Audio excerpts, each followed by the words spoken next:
Hola a todos, me llamo María Gómez Silva y esto es el podcast de Social Investor, la iniciativa de la revista Inversión dedicada a las inversiones ESG. En el capítulo de hoy vamos a hablar sobre el impacto que supone el regreso de Donald Trump a la Casa Blanca en el mundo de las inversiones ESG. Ahora que ya lleva unas cuantas semanas, ¿qué conclusiones podemos extraer? ¿Qué nos espera? Para hablar de todo ello tenemos hoy con nosotros a Óscar Tejada, que es gestor patrimonial en Portocolom AV, una agencia de valores especializada en inversión de impacto social y medioambiental. Hola Óscar, bienvenido. Muchas gracias por la invitación. Pues Óscar, si te parece vamos a entrar en materia. Los primeros días de Donald Trump en la Casa Blanca no parecen dejar lugar a dudas, no va de farol. Ya para empezar ya ha vuelto a sacar a Estados Unidos del Acuerdo de París. ¿Qué implicaciones tiene todo esto en la lucha contra el cambio climático a nivel global? Bueno, es un factor importante porque siendo la mayor economía del mundo, la cantidad de capital que puede detraer de todas las inversiones que se están acometiendo y que son necesarias, pues se puede ver enormemente afectado y por lo tanto los objetivos que se quieren alcanzar quedarán retrasados en el tiempo, sin duda. Y además, claro, al final, al ser el líder económico y también político mundial, también desanima a otros países a que adopten esfuerzos. Lógicamente, el tener un ámbito, un marco más consensuado, obliga sobre todo a los países más desarrollados a comprometerse y a ir en la línea de los acuerdos alcanzados. Aquellas economías que tienen menos capacidad, un referente como Estados Unidos no esté comprometido al 100% con estos objetivos, pues le da, vamos a decirlo así, cierta capacidad para relajar sus medidas internas y por lo tanto impactar negativamente en los objetivos de cambio climático que estaban establecidos en el Acuerdo de París. O sea que podemos concluir con casi total certeza que esto es un paso atrás. Es un paso atrás claramente para la evolución y los objetivos que teníamos todos de alcanzar las emisiones netas en el 2050 o incluso antes. Como esto es una publicación dedicada a los inversores, quiero preguntarte también por el impacto que tiene esto en las inversiones medioambientales, porque al final su administración ha dejado claro que su objetivo son las energías fósiles y que pretende retirar todas las ayudas o los marcos implementados para promover las energías renovables, que hemos visto caídas muy importantes en este tipo de valores. Efectivamente, y no solo ahora que ya ha tomado la posesión, sino desde el momento en el que tuvo una victoria bastante contundente, sí. El sector ha sufrido, ha tenido las consecuencias, pero nosotros tenemos la convicción de que la rentabilidad económica no es lo prioritario dentro del mundo de la inversión. Hay factores que le tienen que acompañar siempre de la mano. Esos valores tienen que estar presentes y hay maneras de luchar contra ello, ¿no? Por ejemplo, nosotros tenemos inversiones específicas dentro del sector de las renovables cuyos gestores tienen un posicionamiento muy bajo en Estados Unidos. Son las compañías americanas las que mayor impacto han tenido en las últimas semanas, en las que han sufrido las mayores correcciones. Evidentemente, a nivel global tiene impacto, han sufrido porque nos movemos en un mundo globalizado, pero las caídas de compañías europeas o asiáticas han sido relativamente inferior a la experimentada por las americanas. Óscar, pero por ejemplo, estoy pensando en valores como Solaria, que aunque no tienen intereses en los Estados Unidos, pues se han visto arrastrados porque al final los grandes fondos no miran si tienen las empresas intereses o no en el país, directamente hacen un posicionamiento en contra de todo lo que huela a renovables, incluso con posiciones bajistas. Correctamente. Es lo que ha ocurrido y lleva ocurriendo desde principios de noviembre, una vez que se confirmó la victoria de Trump y por lo tanto las grandes casas de inversión iban acomodando sus carteras a los futuros movimientos que va a tomar a partir desde el pasado lunes el que está en el gobierno. Hemos visto impactos en muchas compañías que, como bien has dicho, como Solaria, que no tienen ningún tipo de actividad en los Estados Unidos. Y muchas veces no es por Solaria per se, son movimientos sectoriales. Quieren estar cortos, quieren estar protegidos de lo que pueda devenir por temores a que sea un movimiento muy fuerte, y nos encontramos con que, sin comerlo ni beberlo, hay compañías que se ven envueltas en la misma zozobra, en la misma marea que las empresas realmente y directamente involucradas, que son las compañías americanas que están desarrollando su sector localmente. ¿Pero esto puede ser una buena oportunidad para entrar en este tipo de compañías o es mejor de momento mantenerse alejado?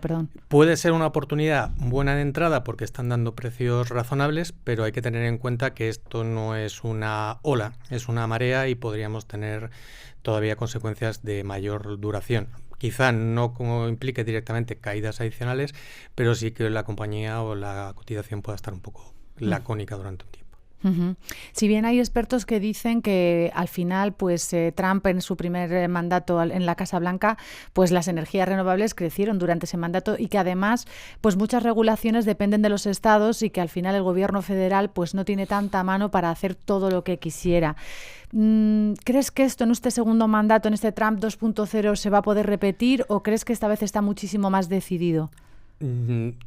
Dos puntos de vista. Está muy decidido a relanzar de manera muy notable las energías tradicionales, el petróleo y el gas, eso es indudable. Uh-huh. Ha tomado ya ciertas medidas para favorecer el desarrollo de nuevos proyectos que se estaban viendo ralentizados de alguna manera por la regulación local. Y desde el punto de vista de los renovables, ahí nos quedan dudas importantes, porque aunque pueda ser el sector al que agredir para favorecer lo que quiere tener en prioridad, el problema está en que más del 60% de los activos renovables en Estados Unidos están en estados dominados o gobernados por la administración, por Trump, por los republicanos. ¿Qué ocurriría? Pues probablemente un enfrentamiento directo entre sus propios miembros, porque ha generado, entre otras cosas, hasta 250.000 empleos directos. Es mucha gente trabajando en la industria renovable ya en Estados Unidos. Uh-huh. Con lo cual, lo más normal es que veamos un ten con ten sin un impacto tan fuerte como lo agresivo que ha sido la campaña electoral. ¿Y qué otros sectores más allá de las renovables, de los clásicos ESG, podrían tener riesgo? Bueno, todo lo que sea inversión de impacto social. Hay que tener en cuenta que una de las medidas también que ha estado de manera muy agresiva en sus mítines durante toda la campaña electoral ha sido la de la inmigración. Sí. Pues no hablamos ya directamente en muchos casos de inversión bursátil, de inversión cotizada, pero sí sectores o inversiones directas para mejorar la calidad de vida de esta población más desfavorecida. Podemos hablar que Estados Unidos no es la primera potencia mundial, pero hay gente necesitada y que con un marco legal sin una concentración de leyes, una concentración de una capacidad para regular y que no haya cambios o bandazos, puede provocar que se minoren de manera notable esas inversiones con un carácter mucho más social. Uh-huh. Y más allá de la parte de la inversión, también ligada a la parte empresarial, hemos visto que Trump también ha cargado contra las políticas de igualdad de género, contra todas las políticas dedicadas a evitar la discriminación de ningún tipo. ¿Crees que las compañías pues van a reducir sus esfuerzos por mejorar su situación en ese sentido? Pues el marco que les está facilitando podría favorecerlo. Yo creo que hay muchas grandes compañías que, aunque puedan tomar ciertas medidas por el potencial económico que pueda generar el nuevo marco que establece la administración Trump, en general hay factores o hay áreas en las que me cuesta más creer que podamos ver una reversión, o por lo menos una reversión importante en cuanto a los objetivos y los esfuerzos en todos los aspectos que puedan hacer las grandes compañías. Porque recientemente en Davos hemos visto que directivos, que no quiero decir nombres, que habían abrazado ese nuevo capitalismo más social, pues han dado un giro de 180 grados y estaban hablando de desregulación. ¿Es que no se lo habían creído lo suficiente o es que tienen tanto que perder o no favorecer que la competencia lo gane y ellos no? Es que no sé muy bien qué es lo que... Probablemente un poco de todo. Es un nuevo marco, un nuevo gobierno que impulsa en una dirección completamente opuesta. Y al final no dejan de ser empresas cuyo objetivo en la mayoría de los casos es generar un retorno para sus inversores, para sus accionistas. Pero, como decía anteriormente, creo que va a haber ciertas áreas de desarrollo, evolución que no va a tener una retroactividad importante.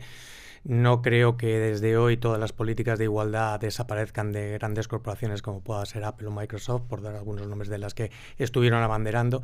Sí es cierto, y aquí hago un pequeño inciso, en el que otras áreas donde se habían visto favorecidas por la desregulación, como es el sector financiero, que han abrazado rápidamente las nuevas recomendaciones de la Administración y, por ejemplo, hemos visto en los últimos días como los últimos grandes bancos de inversión abandonaban la alianza de emisiones cero, tanto desde el sector bancario como desde el sector de las grandes gestoras, lo cual no es bueno para el impacto en general y para la sociedad también.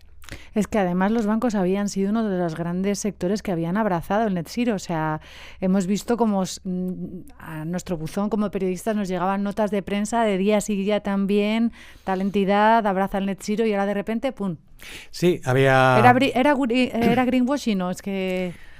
No vamos a definirlo así, pero vamos a poner otras palabras, la moda era un negocio que generaba mucho ingreso. Al final no dejan de ser entidades financieras y bueno, pues había un panorama, un marco que lo favorecía. Uh-huh. Ahora mismo ese marco, pues por lo menos en Estados Unidos, se ha quebrado bastante. ¿Y en Europa qué es lo que va a suceder? Porque es cierto que pues ahora mismo está liderando esta oleada anti-ESG Estados Unidos, pero en Europa también hemos visto movimientos en contra. Además, hay una ausencia de líderes fuertes, una polarización muy grande, fragmentación de los parlamentos. ¿Estamos en condiciones de ejercer de contrapoder? ¿Queremos ejercer de contrapoder? Pues todo lo que has definido es precisamente lo que va a dificultar, ¿no? De tener una alternativa directa o un interlocutor que pueda hacer cambiar o suavizar ciertas medidas ya anunciadas.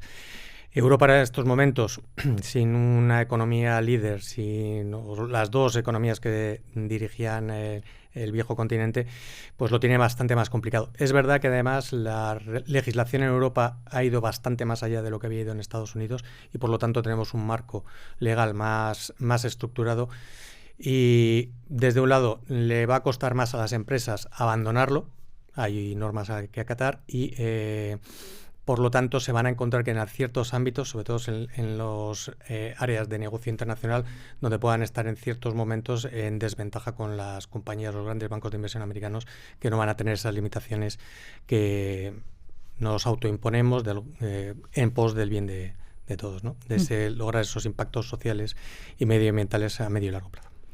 En resumen, ¿qué es lo que tiene que hacer un inversor que sea socialmente comprometido y también medioambientalmente, pero que a la vez no quiere renunciar a esa rentabilidad? Bueno, no ha cambiado nada nuestra filosofía al respecto con las primeras decisiones del gobierno Trump. Nuestra opinión, nuestra manera de entender el mundo es que todo tiene que ir de la mano y en una cartera tipo bien diversificada, con objetivos a medio y largo plazo, hay productos, hay activos perfectamente identificables y que se pueden tener en las carteras que cumplan todos los requisitos, que nos den una buena rentabilidad financiera y que tengan esos objetivos de impacto. Un pequeño ejemplo. Eso te iba a pedir, un pequeño ejemplo. Nosotros tenemos dentro de nuestras carteras inversión en energías verdes, energías limpias y tenemos una composición con muy poco peso en Estados Unidos. Uh-huh. ¿Han caído? Sí. Desde noviembre el sector se ha visto afectado por la marea en contra que le venía, pero no han caído, ni mucho menos el impacto que han tenido las empresas europeas o asiáticas, no han tenido el mismo impacto que las compañías americanas. Se puede estar invertido, se puede estar diversificado y entendemos que tendremos nuestro retorno en medio y largo plazo. Pues muchísimas gracias, Óscar, por habernos ayudado a comprender un poco y analizar qué es lo que se nos viene encima en las inversiones ESG en este nuevo mandato de Donald Trump. Muchas gracias por la invitación, María. Y a ustedes, gracias por estar ahí. Recuerden que pueden seguir la actualidad de la ESG en la revista Inversión. Hasta pronto.